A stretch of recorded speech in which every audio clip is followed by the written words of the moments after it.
everyone, welcome back to another episode of Webtech Tutorial. In today's video, I'm gonna guide you through how to redeem your Fortnite gift card. Keep watching the video till the end and don't forget to subscribe to our channel by hitting the subscribe button. Press the notification bell icon so that you'll never miss another update from us. Now let's begin. In order to redeem your Fortnite gift card, click open any web browser. Go to the search box at the top and type in Fortnite gift card redeem. Press the enter on your keyboard, and from the search results, you can see that there are numerous of search results displayed on the screen. Click on redeem a code link right here, and you'll be able to open epicgames.com on the next page. Go ahead and sign into your account first in order to redeem your gift card.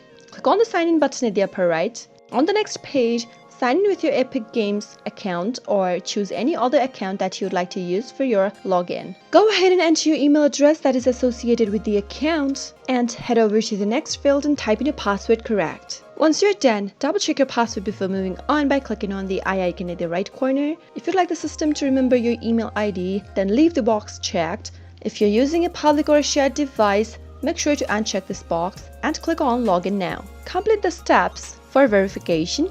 Click Next, wait for a few seconds, and you'll be logged in. Now, it's pretty easy to redeem your gift cards. Type in the code that has been displayed at the back of your gift card in the text box. Type it in correct, and after you're done, click on Redeem in order to redeem your gift card. You can also find the redeem option at the upper right if you point to your name with your profile icon in it and click on Redeem Code, enter your gift code number, and simply click on the redeem button. That is how it is done. I hope you found the video to be helpful. If you did, go ahead and give us a thumbs up. Comment down below in the comment box if you have a question or a feedback for us. I'll soon be back with more tutorial episodes. Goodbye till then.